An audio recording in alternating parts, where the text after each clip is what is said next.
جو کمزور ہیں، جو بہت اپنا رزق کیری نہیں کر سکتے، لیکن اللہ ان کو پھر بھی رزق دیتا ہے، تو تمہیں بھی اللہ ہی دے گا، صرف رزق کی خاطر ایسی جگہوں پر کہ جہاں تمہارے اسلام پر زد آئے، تمہارے دین کو کمپرومائز ہونا پڑے، وہاں رہ کر اپنے دین کو کمپرومائز نہ کریں، بلکہ اللہ کے لیے بولڈ اینڈ اسٹرانگ سٹیپس لیں۔ سورت الروم، سورت نمبر 30، مکی سورہ مبارکہ ہے، اور یہ 5 نبوی کے بالکل آغاز میں، اوائل میں نازل ہوئی، جس وقت ہجرت حبشہ کی اجازت دی گئی۔ شدید مشکلات سے توچار تھے مسلمان، اور بڑی ہی تنگی کی حالت میں تھے، لیکن اس سورہ مبارکہ میں ان کو فتح کی خوشخبری دی جا رہی ہے، دنیا اور آخرت کی کامیابی کی بشارتیں دی جا رہی ہیں، اور بتایا جا رہا ہے کہ مسلمانوں کو عظیم فتح نصیب ہوگی۔ اور 8-9 سال بعد آپ دیکھیے کہ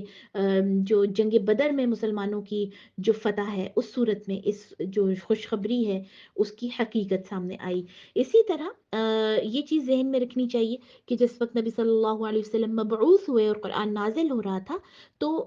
2 سپر پاورز تھیں اس زمانے میں، ایک روم جو کہ ایک ملک کا نام تھا، اور ایک ایران یا پرشیا۔ تو اس سورہ مبارکہ میں رومیوں کا ایرانیوں پر غالب آنے کا بیان ہے، کہ رومی جو ہے ایرانیوں پر غالب آ جائیں گے، حالانکہ ایران جو ہے وہ زیادہ بڑی سپر پاور تھی اس زمانے میں، اسی حوالے سے سورہ مبارکہ کا نام روم رکھا گیا۔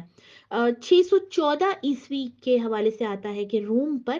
آتش پرست مشرک ایرانیوں کا قبضہ ہو گیا تھا، جس کی وجہ سے مشرکین عرب مسلمانوں سے کہتے تھے کہ جس طرح روم میں وحی اور رسالت کے ماننے والے عیسائیوں کو شکست ہوئی ہے، کیونکہ وہاں پہ کرسچنس تھے نا، لیکن ان کے اوپر جو یہ مشرک لوگ تھے ایران کے، جو کہ آتش پرست تھے، انہوں نے آ کے قبضہ کر لیا تھا۔ تو یہ قریش مکہ کہتے تھے کہ دیکھو وہ لوگ بھی تو وحی کو ماننے والے تھے نا، اور وہاں پر بھی عیسائی جو ہیں وہ وحی کا نام لینے والے تھے، لیکن ان کو جو آتش پرست لوگ ہیں انہوں نے آ کر ہرا دیا اور شکست دے دی، اسی طرح ہم عرب بھی تمہارے دین کو مٹا دیں گے، ختم کر دیں گے۔ اس کے جواب میں یہ جو سورہ مبارکہ نازل ہوئی، اور اس میں بتایا گیا کہ رومی جو ہیں وہ دوبارہ غالب آئیں گے ایرانیوں پر، اور اسی طرح مسلمانوں کو بھی فتح حاصل ہوگی۔ اس سورہ مبارکہ کا مرکزی مضمون فتح بدر کی بشارت ہے، اور اس ٹف ٹائم میں جس وقت مسلمان جو ہیں وہ سوچ بھی نہیں سکتے تھے کہ ہمیں حکومت ملے گی یا ہم فتح یاب ہوں گے، الٹا وہاں سے نکلنے کی دھمکیاں تھیں ان کو، اور ہجرت حبشہ کی اجازت بھی اسی حوالے سے ملی تھی۔ اس دور میں اللہ سبحانہ و تعالیٰ خوشخبریاں دے رہے ہیں، پازیٹیو نیوز دے رہے ہیں، اور آپ دیکھیے کہ یہاں سے ایک چیز میرے اور آپ کے سامنے جو آتی ہے کہ مشکل ترین وقت میں بھی اللہ پر پوری امید رکھنی چاہیے، اور پازیٹیو رہنا چاہیے، پوری طرح سے اللہ سے جڑے رہنا چاہیے، ہوپ فل رہنا چاہیے کہ اللہ ضرور انسان کو مشکل ٹائم سے نکالیں گے۔ اسی طرح توحید اور آخرت کے حوالے سے اس میں کافی سارے دلائل دے کر توحید اختیار کرنے، قرآن کو ماننے اور رسول پر ایمان لانے کی دعوت ہے، اور جو اس پر ان باتوں کو نہیں مانے گا، اللہ کے انبیاء کا انکار کرے گا، نبی صلی اللہ علیہ وسلم کی دعوت کا انکار کر کے دنیا اور آخرت اپنی جو ہے وہ خراب کر لے گا۔ جو بھی انسان توحید سے دور ہوگا، قرآن سے دور ہوگا، چاہے وہ اس زمانے میں ہو چاہے آج کے زمانے میں، اس کے لیے دنیا اور آخرت کی رسوائیاں ہی ہیں۔ انسان کی فطرت کا بیان ہے کہ اس میں نیکی کی طرف رغبت رکھی گئی ہے، چاہے انسان کتنا ہی نیکی سے دور ہو، آپ دیکھیے کہ نیکی کی کریونگ ہوتی ہے، اسی لیے رمضان المبارک کی کتنی خوشی ہوتی ہے نا ہمیں۔ اور دوسری طرف بدی سے ایک خلش اور جو ایک ہیجان کی سی کیفیت آتی ہے دل میں، کہ انسان جب گناہ کرتا ہے تو بے چینی کی کیفیت ہوتی ہے اس کے اندر، اسی لیے اپنی فطرت کے پیچھے چلو جو کہ نیکی کی طرف جانے میں مطمئن ہوتی ہے۔ اسی طرح اس چیز کا بیان ہے کہ کائنات کی ہر چیز اللہ کی فرما بردار ہے، ہر چیز اللہ کی عبادت میں ہے، اللہ جو ہے وہ معبود ہے ہر ایک چیز کا۔ اور دوسری طرف یہ بھی بیان ہے کہ ظہر الفساد فی البر والبحر بما کسبت ایدی الناس، کہ زمین میں اور سمندر میں جتنا فساد پھیلا ہے یہ لوگوں کے اعمال کا نتیجہ ہے، ورنہ اللہ سبحانہ و تعالیٰ نے یہ زمین، سمندر انسانوں کے لیے مسخر کیے تھے، لیکن لوگوں نے اپنے اعمال سے اور اپنے جو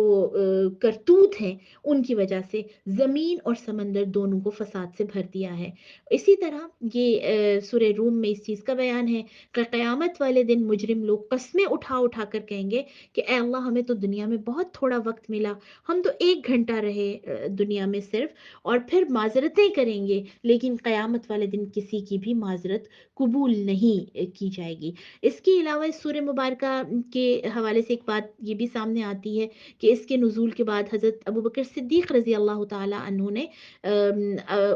ایک کافر تھا یعنی قریش مکہ سے، ابی بن خلف اس کا نام تھا، ابی ابن خلف، اس کے ساتھ شرط لگائی تھی 100 اونٹوں کی کہ آئندہ 10 سال کے اندر اندر رومی ایرانیوں پر غالب آ جائیں گے، کیونکہ دیکھیے ابوبکر صدیق رضی اللہ تعالیٰ عنہ کا جو یقین تھا قرآن پر وہ اس لیول کا تھا کہ ان میں جب یہ صورت نازل ہوئی اور آیات نازل ہوئی کہ رومی جو ہے وہ غالب آئیں گے دوبارہ سے، تو انہوں نے شرط لگا لی ایک طرح سے کہ 10 سال کے اندر اندر یہ ہوگا۔ چنانچہ 7 سال بعد دیکھیے کہ یہ ایسا ہو گیا کہ رومی غالب آ گئے، اور صدیق اکبر نے پھر ابی بن خلف کے بیٹوں سے 100 اونٹ وصول کیے، لیکن بعد میں اسلام نے ایسی شرطیں لگانے سے منع کر دیا، اور یہ جو اس وقت آپ نے شرط لگائی تھی یہ جو منع کیا گیا، یا جوئے کی جو حرمت تھی، گیمبلنگ کی یا ایسی شرطیں لگانے، اس سے پہلے کی ہے، تب تک یہ احکامات نازل نہیں ہوئے تھے، لیکن یہ ایک اس حوالے سے ایک انٹرسٹنگ بات ہے کہ کس طرح اللہ سبحانہ و تعالیٰ نے جو پیش گوئی کی وہ پوری ہوئی۔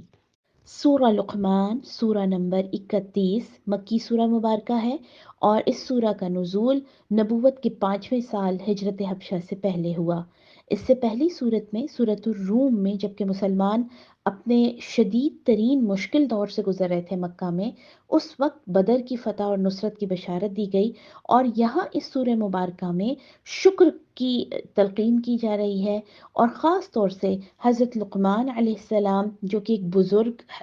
حکیم کا نام ہے، جن کے بارے میں مختلف علماء کا خیال ہے کہ وہ نبی تھے، اس سورہ مبارکہ میں ان کی نصیحتوں کا ذکر ہے جو انہوں نے اپنے بیٹے کو کی تھی، اور اسی مناسبت سے اس کا نام لقمان رکھا گیا۔ اس سورہ مبارکہ میں جیسے میں نے آپ کو بتایا کہ اس سے پہلی صورت میں فتح اور نصرت کی بشارت تھی جبکہ مسلمان شدید تنگی کے حالات میں تھے، اور اس سورہ مبارکہ میں اس فتح اور نصرت کے جواب میں شکر کی تلقین کی جا رہی ہے، اور اسی طرح اس سے جو اگلی سورہ مبارکہ ہے اس میں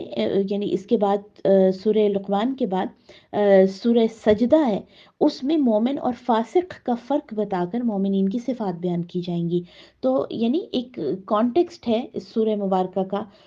سورۃ الروم اور سورہ سجدہ کے ساتھ۔ سورہ لقمان میں یہ بتایا گیا ہے کہ اللہ تعالی حکمت والا ہے، اور اس کی کتاب قرآن مجید بھی حکیم یعنی حکمت والی ہے، اور جس کو بھی حکمت عطا کی جائے اس کو سب سے بڑی اللہ کی نعمت مل جاتی ہے، اور حکمت سے یہاں مراد اللہ کے دین کی سمجھ ہے، اللہ کے ساتھ اپنے رابطے کی سمجھ ہے۔ حضرت لقمان کو بھی حکمت عطا کی گئی تھی، اور ان کو یہ تلقین کی گئی تھی کہ اللہ کا شکر ادا کرنا ضروری ہے، دنیا میں آزمائشیں اور آخرت میں جزا اور سزا کا سارا نظام جو ہے وہ بھی اللہ کی حکمت پر مبنی ہے۔ اس سورہ مبارکہ میں خاص طور پر اپنے آباء و اجداد کی غلط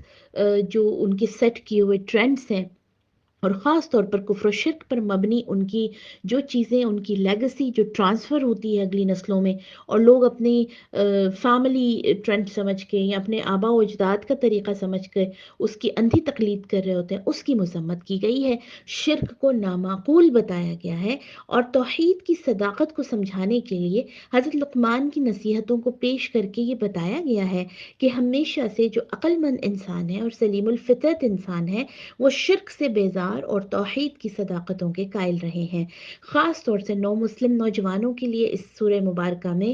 تلقین ہے کہ انہیں اپنے مشرک والدین کے ساتھ حسن سلوک تو کرنا چاہیے، لیکن شرک اور اللہ کی نافرمانی کے مسئلے میں ان کی اطاعت جائز نہیں ہے۔ اسی طرح اللہ کے مقابلے میں اپنے والدین اور آباء و اجداد اور معاشرے کے ساتھ چلنے والوں کو یہ یاد رکھنا چاہیے کہ ایک دن ایسا آنے والا ہے جس میں اولاد والدین کے اور والدین اولاد کے کسی کام نہیں آئیں گے، انسان کے صرف اعمال اس کے کام آئیں گے۔ اگر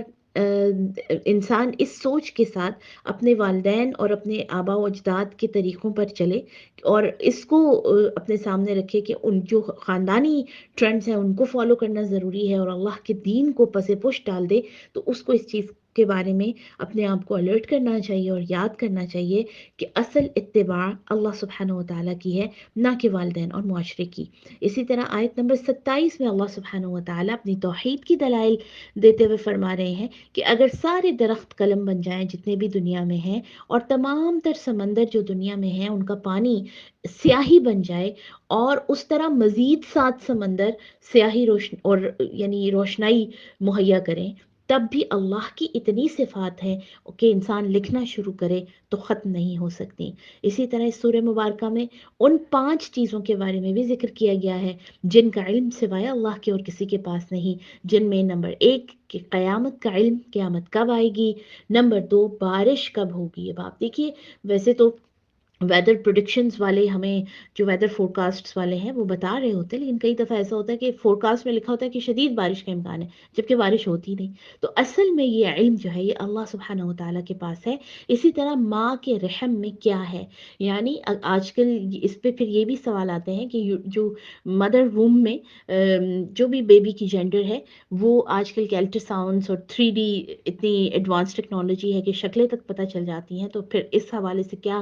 سمجھنا چاہیے؟ تو اصل میں اس کا علماء کے مطابق کہ جو بھی بچہ ماں کے پیٹ سے نکل رہا ہے اس میں جینڈر بھی شامل ہے۔ آپ اس چیز سے اتفاق کریں گے کہ بعض اوقات جو جینڈر بتائی جاتی ہے اس سے اپوزٹ دنیا میں آ جاتی ہے۔ نمبر 2، بچہ دین پر ہوگا، سعید ہوگا، خوش بخت ہوگا یا بدبخت ہوگا، اور اس کا رزق کہاں ہوگا، وہ اپنی زندگی کیسے گزارے گا، ان تمام چیزوں کا علم اللہ کے علاوہ کسی اور کے پاس نہیں ہے۔ اسی طرح نمبر 4، آدمی آنے والے دن میں کیا کرے گا، کیا کمائے گا، کیا اس کے اعمال ہوں گے، اس کا علم بھی اللہ کے علاوہ کسی پر نہیں ہے۔ چاہے 1000 انسان ستاروں اور ہاروسکوپس اور ہاتھوں کی لکیروں میں الجھا رہے اور مختلف طریقے سے اپنے آنے والے کل کے بارے میں معلوم کرنے کی کوشش کرتا رہے، اصل میں آنے والا وقت جو ہے وہ اللہ سبحانہ و تعالیٰ کے ہاتھ میں ہے۔ اسی طرح آدمی کی موت کس زمین پر آئے گی، کس جگہ اس کی قبر بنے گی، اس کا علم بھی اللہ کے علاوہ کسی اور کو نہیں ہے۔ تو اللہ سبحانہ و تعالیٰ کی ان حکمتوں پر اور خاص طور پر توحید پر عمل کرنا اپنے آپ کو بہت ساری مختلف تقلیدوں سے بچا لیتا ہے، اور سب سے بڑی انصاف کی بات توحید ہے، اور سب سے بڑا ظلم جو ہے وہ شرک ہے۔ اسی طرح انسان جتنا شکر ادا کرتا ہے اللہ سبحانہ و تعالیٰ کا، اتنا ہی وہ توحید کے رستے پر گامزن ہوتا ہے، اور انہی چیزوں پر، عقیدہ توحید پر اور جذبہ شکر پر چل کر اپنی زندگی کو ایسا بنا لیں کہ آپ کے لیے جنت جو ہے اللہ سبحانہ و تعالیٰ کی، وہ آپ کے نصیب میں ہو جائے۔ یہی اللہ کی طرف سے عطا کردہ حکمت ہے۔ وما علینا الا البلاغ۔ السلام علیکم ورحمۃ اللہ۔